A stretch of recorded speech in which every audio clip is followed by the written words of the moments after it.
সম্পূর্ণ দর্শকদের বলতেছি, আগে আপনারা একটু দেখুন এই সাউগামাউমার উত্তরসূরিদের মুখের ভাষা এখনো ঠিক হয় নাই। এই চৈতালি চক্রবর্তী নিষিদ্ধ লিখে ফেরার চেষ্টা করছে, একটা হাঙ্গামা তৈরি করার চেষ্টা করছে।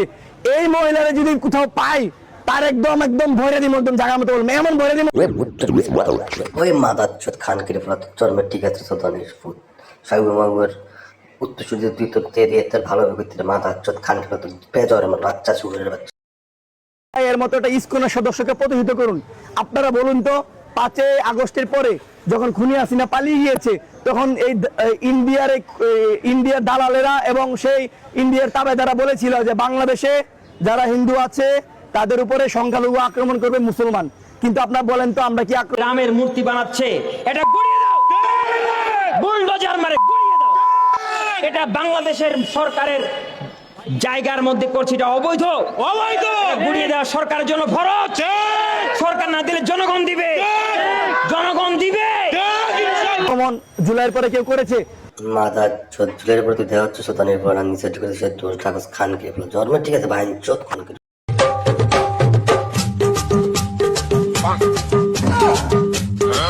জুলাইয়ের প্রত্যেকটা স্টেক হোল্ডার জুলাই গণ অভ্যুত্থানের পরে 5 আগস্টের পরে কিন্তু মসজিদগুলো পাহারা দিয়েছে, এটা আপনারা সোশ্যাল মিডিয়ায় পাবেন। তো সেই জায়গা থেকে হ্যাঁ, এখন তোর কথায় ওই ছাগলের মতো গর্বে গর্ভবতী করতে হবে সুরের বাচ্চা। তোর জীবদ্দশা কোনো সময় মন্দির ভাড়া দিচ্ছে তোরা উঠতে বইতে মন্দির ভাঙবে, উঠতে বইতে কোথায় ভাঙবে, উঠতে বইতে হিন্দু তারাবি তোর নেতৃত্ব হয়েছে হিন্দু করে দেশটা ভাগাই দিয়ে মাদাচ্চোদ খানকির সুরের বাচ্চা। আপনারা হিন্দু ভাইদেরকে জিজ্ঞেস করবেন যে তাদের কোনো ধর্মীয় কাজে আমরা বাধা দিয়েছি কিনা। তো আমরা বলতে চাই, বাংলাদেশে যে পরিমাণে লক্ষাধিক হিন্দুরা রয়েছে তারা বাংলাদেশে কোনো রকমের পূজা করতে পারবেন না, কারণ বাংলাদেশ একটা সংখ্যাগরিষ্ঠ মুসলিম দেশ। বাংলাদেশ সংখ্যাগরিষ্ঠ মুসলিম দেশ এবং শুধুমাত্র হিন্দুত্ববাদের যে পূজা পার্বণ এবং তাদের যে সকল পূজা পার্বণ এগুলো বাংলাদেশে আর চলবে না। আমার মনে হচ্ছে তাদের আসলে সুখী থাকতে ভূতে কি লাগছে, তারা নিজেরাই চাচ্ছে বাংলাদেশ থেকে যেন মানুষ ক্ষিপ্ত হয়ে তাদেরকে লাথি মেরে ভারতে পাঠিয়ে দেয়, যার কারণে তার একদম একদম ভরে দিব, একদম জায়গা মতো বলবো, এমন ভরে দিব মানে ওরে ঘনপিটনে দিব বললে চলে। একদম প্রকাশ্যে বলতেছি, আমি বলছি ওকে আমি ঘনপিটনে দিব জুলাই জনতাকে নিয়ে, এবং তাদের যে হিন্দু যারা আছে ঘনপিটনে দেওয়াবো, কারণ ও হচ্ছে ইসকনের ওই পাকিস্তানের জারজ বীজ ভুট্টার ফোলা খানকির ফোলা হাদি ভাইয়ের উত্তরসূরি। শুন, কেউ যদি নিজের অধিকার চাইতে যায়, যদি আওয়ামী লীগের দালাল হয়, কেউ যদি ইসকনের দালাল বলিস তোরা তো ইসকনের মান ছিল জানিস না। ইসকন যে কোন জায়গায় কি করছে সেটা না বুঝে না চিল্লে ইসকন সন্ত্রাসী সন্ত্রাসী। আর বাইন চোদের বাচ্চা বল, এখন বর্তমানে গুগলে চার্জ দিলে দেখবি ইসকনের নামে কোনো জায়গায় কোনো মামলা বা কোনো হামলা নাই। তুই একটা জায়গায় হয়েছিল, তাও সমাধান হয়েছে।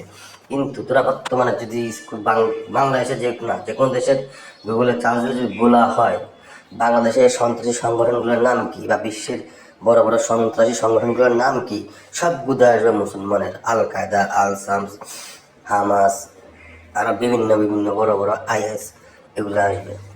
আর তোরা সেখানে শুধু হিন্দুদের নিয়ে বাল হারাতে আইস। মাদাচ্চোদ তোর জন্মের ঠিক না সুরের বাচ্চা কানকির বলা। জীবনে যত আসত আকাম করতে আসত। হিন্দুদের অধিকার চাইলে তোরা তাদের দালাল বানাই দিতে আসত, ভারতের আওয়ামী লীগের দল বানাই দিতে আসত। আর আওয়ামী লীগ কোন স্যারের বেলা, আওয়ামী লীগ থাকতে দিয়ে 21 সালে আমাদের শারদ দুর্গা উৎসব বঙ্গ উৎসব তো আমরা কি ছেড়ে দিয়েছি? বাহারুদ্দিন খানকে ফুলা ভারত দেশে আটক করেছি। পরবর্তী কি সেটা না, তোরা মাথার চোদ্রা আবার দেশটা অস্থির করতে শরীরের বাচ্চা খানকে ফুলা সোদানের জন্মের থেকে মাথার চোখ